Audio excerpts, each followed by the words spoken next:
ಬೇಲೂರು ತಾಲೂಕಿನ ಅರಹಳ್ಳಿ ಪಟ್ಟಣ ವ್ಯಾಪ್ತಿಯ ಉಲ್ಲಾಸ್ನಗರದಲ್ಲಿ ಕಾಫಿ ಬೆಳೆಗಾರರ ಮೇಲೆ ಸತತವಾಗಿ ನಡೆಯುತ್ತಿದ್ದ ದರೋಡೆ ಹಾಗೂ ಹಲ್ಲೆ ಪ್ರಕರಣಕ್ಕೆ ಸಂಬಂಧಿಸಿದಂತೆ ಪೊಲೀಸರು 5 ಪ್ರಮುಖ ಆರೋಪಿಗಳನ್ನು ಮತ್ತು ಕಾಫಿ ಖರೀದಿದಾರರನ್ನು ಬಂಧಿಸುವಲ್ಲಿ ಯಶಸ್ವಿಯಾಗಿದ್ದಾರೆ. ಉಲ್ಲಾಸ್ನಗರದ ಜಗನ್ನಾಥ್ ಶೆಟ್ಟಿ ಎಂಬುವರ ಕಾಫಿ ಕಣದ ಮೇಲೆ ದರೋಡೆಕೋರರ ಗುಂಪು ಕಳೆದ ಭಾನುವಾರ ದಾಳಿ ನಡೆಸಿತ್ತು. ಈ ವೇಳೆ ಲಕ್ಷಾಂತರ ಮೌಲ್ಯದ ಕಾಫಿಯನ್ನು ದೋಚಿ ಪರಾರಿಯಾಗಿದ್ದರು.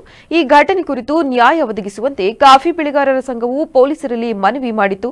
ಕಳೆದ ಭಾನುವಾರದ ಘಟನೆಗೆ ಕಾರಣರಾದ ಅದೇ ಖದೀಮರ ಗುಂಪು ಬುಧವಾರ ಮುಂಜಾನೆ ವೇಳೆಯಲ್ಲಿ ಪುನಃ ದರೋಡೆಗೆ ಯತ್ನಿಸಿತ್ತು. ಈ ವೇಳೆ ಅಡ್ಡ ಬಂದ ಮಾಲೀಕರ ಮೇಲೆ ಆರೋಪಿಗಳು ಬ್ಯಾಟ್ ಮತ್ತು ಕಬ್ಬಿಣದ ರಾಡ್ ಬಳಸಿ ಮಾರಣಾಂತಿಕ ಹಲ್ಲೆ ನಡೆಸಿದ್ದಾರೆ. ಅಲ್ಲದೆ ಸ್ಥಳದಿಂದ ಬಂದೂಕು ಮತ್ತು ಕಾಫಿಯನ್ನು ದೋಚಿ ಪರಾರಿಯಾಗಿದ್ದರು.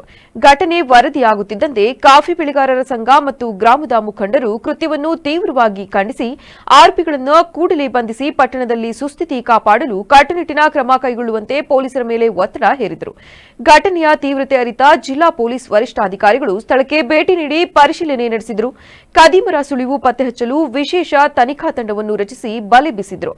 ಪೊಲೀಸರ ಬಲೆಗೆ ಬಿದ್ದ ಆರೋಪಿಗಳನ್ನು ಸುಮಾರು 20 ವರ್ಷಗಳ ಆಸುಪಾಸಿನ ಸ್ಥಳೀಯ ನಿವಾಸಿಗಳಾದ ಸೈಯದ್ ಮುಬಾರಕ್, ಶಾಹೀಬ್ ಅಹಮದ್, ಅಬ್ದುಲ್ ಅಜೀಜ್, ಸಾಗರ್, ಪ್ರಜ್ವಲ್ ಎಂದು ಗುರುತಿಸಲಾಗಿದೆ. ಅಲ್ಲದೆ ದೋಚಿದ ಕಾಫಿಯನ್ನು ಖರೀದಿಸಿದ ಆರೋಪಿ ಸುನಿಲ್ ಕುಮಾರ್ ಎಂಬುವನನ್ನು ಸಹ ಬಂಧಿಸಲಾಗಿದೆ.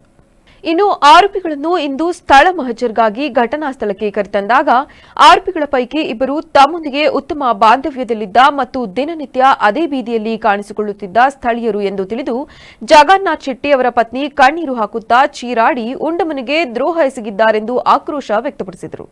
ಮುಂಚೆ ಒಂದು 15 ವರ್ಷ ಮುಂಚೆ ತೋಟ ಕೆಲಸಕ್ಕೆ ಈಗಲೂ ಬರ್ತಾ ಇರ್ತಾ ಮುಂಚೆ ನಮ್ಮ ಹುಡುಗರೆ ನಾವು 24 ಗಂಟೆ ಅವ್ರ ಮುಖ ದಿನ ನೋಡ್ತಾ ಇದ್ವಿ, ದಿನ ಅವರತ್ತನೇ ಮಾತಾಡ್ತಿದ್ವಿ. ಇಲ್ಲಿ ಅವ್ರಿಗೆ ಊಟ ತಿಂಡಿ ದುಡ್ಡು ಕುಡಿಯಕ್ಕೆ ಎಲ್ಲಾ ಕೊಟ್ಬಿಟ್ಟಿ ಅಣ್ಣನಿಗೆ ಗೊತ್ತಿಲ್ಲ ನಾನೇ ದುಡ್ಡು ಕೊಟ್ಟಿ ನಮ್ಮ ಮನೆಗೆ ಬಂದು ನಮ್ಮ ಮನೆಗೇನೆ ತಿಂದ ಮನೆಗೇನೆ ಕಣ್ಣ ಹಾಕಿದ್ರಲ್ಲ. ನನಗೆ ಅವರೆಲ್ಲ ಬಂದು ಮಾಜದಾದ್ಮೇಲೆ ಇಂಥವರೇ ಅಂತ ಗೊತ್ತಾದ್ಮೇಲೆ ನನ್ನ ಹೊಟ್ಟೆಯಲ್ಲಿ ಊರಿ ಬೆಂಕಿ ಹಾಕಿದಂಗ ಆಗ್ತಾ ಇತ್ತು. ಆದ್ರೂ ನಾನು ಮೊನ್ನೆ ಸೋಮವಾರ ದಿವಸ ಬಂದು ಕಾಫಿ ಹೋಯ್ತು, ತುಂಬಾನೇ ಕಾಫಿ ಎಲ್ಲ ಹೋಯ್ತು. ಕಾಫಿ ಅದು ಹೋಗ್ಲಿ ಅಂತ ನಾನು ಬಿಟ್ಬಿಟ್ಟೆ. ಅದೇ ಬುಧವಾರ ದಿವಸ ಬಂದ್ಬಿಟ್ಟು ನಮ್ಮ ಮನೆಯವರಿಗೆ ತಲೆಗೆ ಹೊಡೆದು ಬಿಟ್ಟು ಸಾಯ್ಸಕ್ ಬಂದಿದ್ದಾರೆ. ನಮ್ಮ ಮನೆಯವ್ರಿಗೆ ಸಾಯ್ಸಕ್ಕೆ ಬಂದ್ಬಿಟ್ಟು